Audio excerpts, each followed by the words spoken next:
Good morning students, a very good morning to all of you. I am Junita Mukherjee from SS Public School, as you know it very well, and today we will continue with that of the Coulomb's law in vector form, which is a continuation of this particular chapter, electric charge and field. So in this particular topic we have the Coulomb's law in the vector form. So in this particular topic, Coulomb's law, as you know what is a Coulomb's law very well from the previous activity of your Coulomb's law, and we know it very well. It is the universal law of gravitation form of the charge itself, not the in that particular gravitational law we are taking two particular bodies, and here we are taking two charges.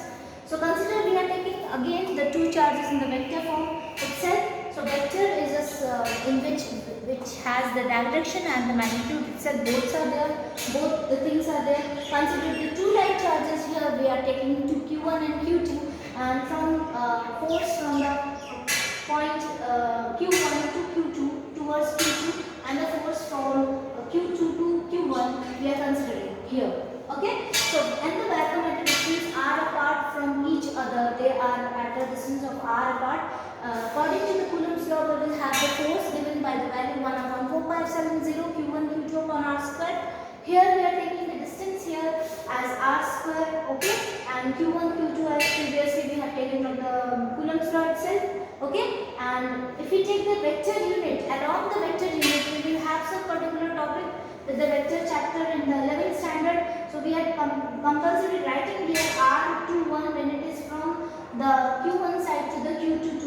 If we are taking the cap form of r and 21 we are inserting it, we know it very well, okay. So we are taking this as equation number 2. So r12 is the unit vector pointing towards charge 1 q1 to q2, and f is equals to 1 2 and 1 upon 4 pi epsilon 0 q1 q2 upon r square, and r cap is equals to 2 1. This is the second equation, and for r2, that is from the case of r21 to r12, that is in the reverse order. If we are taking, then f21 is equal to 1 upon 4 pi epsilon 0 q1 q2 r12 cap upon r square. That is the third equation we are taking. So f21 is along the direction of the unit vector r12, and in the f12 is along the direction of the unit vector u21.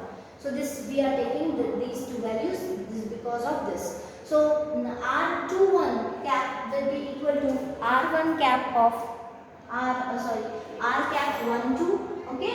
So from the equation number 2, it will become just like this. That is f2 1 2 is equals to 1 upon 4 pi epsilon 0 q1 q2 r square r1 cap. Okay. From the second equation, it will be if we take like this. If you take this particular value as this, so minus sign will be included and this particular sign will be changed out. So it is on the comparing equation number 3 with equation number 4. The equation number 4 is what? This is equation number 4 which we are taking as this. This is equation number 4. Okay. We know that f12 is equals to minus of f21. So this is from the Coulomb's law and also from the Newton's third law. So Coulomb's agreed the Newton's third law of motion, that is to every action there is equal and opposite reaction. To every action there is from this particular action there is equal and opposite reaction. Opposite this one, minus and equal reaction. Clear? So this is the reason why we are taking the Newton's third law into consideration. So I hope so this particular topic is being interesting for you, and you have understood this particular topic very well. Now we will continue with the comparison of the Coulomb's law with the gravitational law, and also with the forces of the multiple charges as a superposition principle. We have already been to the quantization additive charges of the charges of the additive nature of the electric charge, conservation of the electric charge. All these things we have already been gone through, and all these principles are applied in each and every concept of this particular electric charges. So try to get it from the chapters itself, that what kind of law or what kind of this particular system is being made up of. Okay, so comparison of Coulomb's law with gravitational law we will study, and forces between multiple charges, superposition principle. So let's do that one. Now students, let us start the comparison of the Coulomb's law with the gravitational law itself. Okay,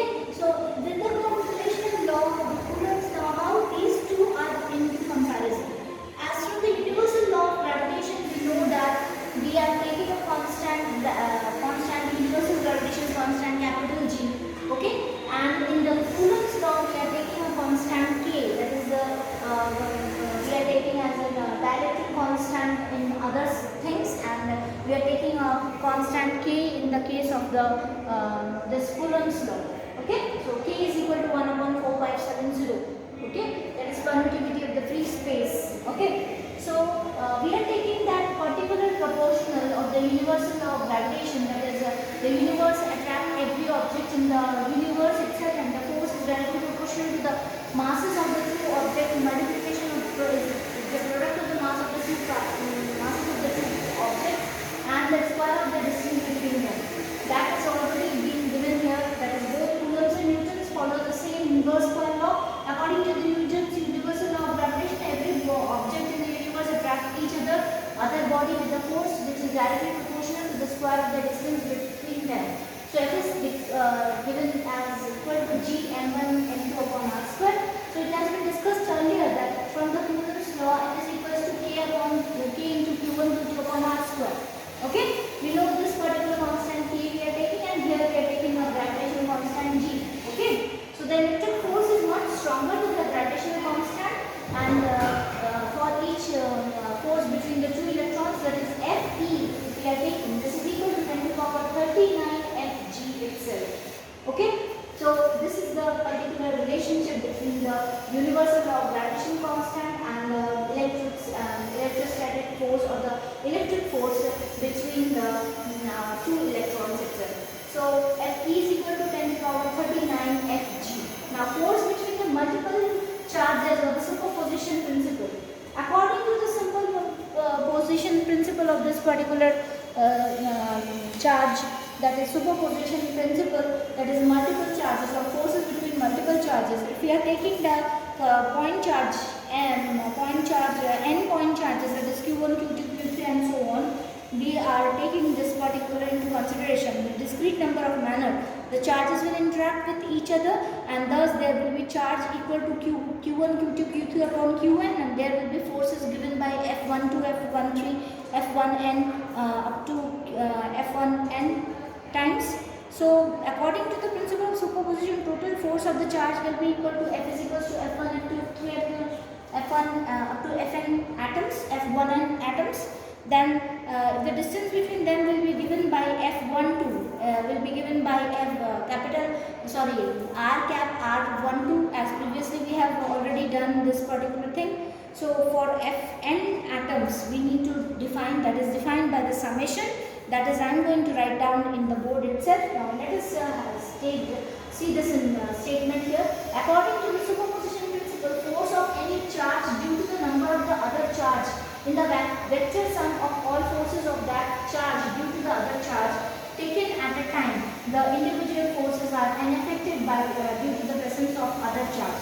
Consider a system of n point charges, that is Q1, Q2, Q3 upon Q1, be distributed in the space of discrete manner, and the charges are interacting with each other. So how their charges interacted with each other, how we are getting the n number of summations, in which manner we have to write down. Let's see this one.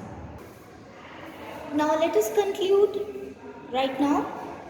Here what is there, let the charges will be Q2, Q3, Q4, Qn up to Qn, and the forces will be 1, F1, 2, F3, 1, 3 and so on. So the forces will be just like this, and the charges will be just like this. Forces will be like this. Okay? And the charges will be like this.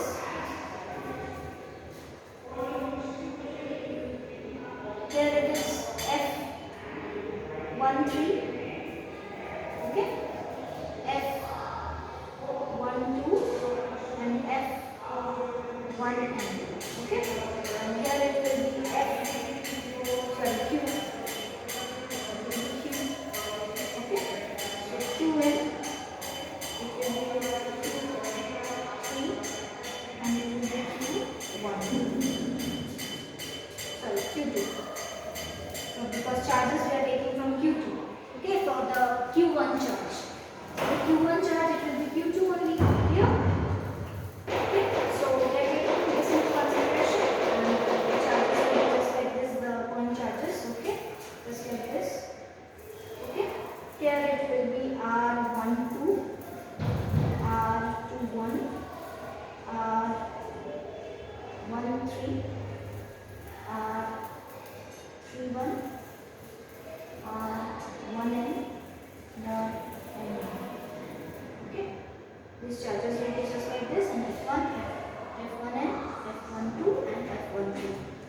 is the charges will be.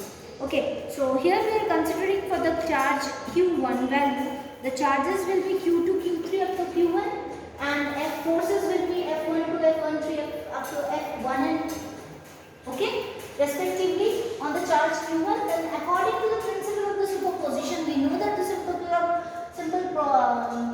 rule, that is forces of all the forces will be added, okay, that is for the F1 will be F12, F13, F11, not F11, because F11 will be the charge of the F0 charge, clear? Then F0 means force will be 0, F0 charge if we are taking, F0 is nothing but the no charge at all. So for this particular value, we are just leaving the F11 value, F12 we are taking up to F1, and if the distance between the charges Q1, Q2, Q3 are denoted by R12 and R121 unit vector from the charges Q1, Q2 to Q1, then from Q2 to Q1 if it is moving, that is from Q1 to Q2. So from Q2 to Q1 if it is moving, then what will be the value?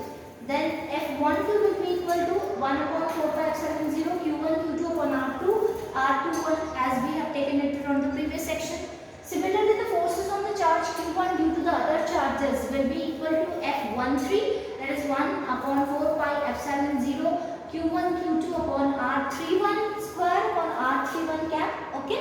Similarly, in the previous section we know it very well, F1n will be equal to 1 upon 4 pi epsilon 0 Q1 Q1 Rn1 square into n1 cap, okay. And thus substituting these values in equation number 1, okay, this particular equation, we will get the value as 1 upon 4 pi epsilon 0 Q1 Q2 upon R1 21 square upon R21 cap, and Q1 Q3 up to R31 square into R31 cap up to small Q1 Qn Rn1 cap n1 cap upon Rn1 square, okay.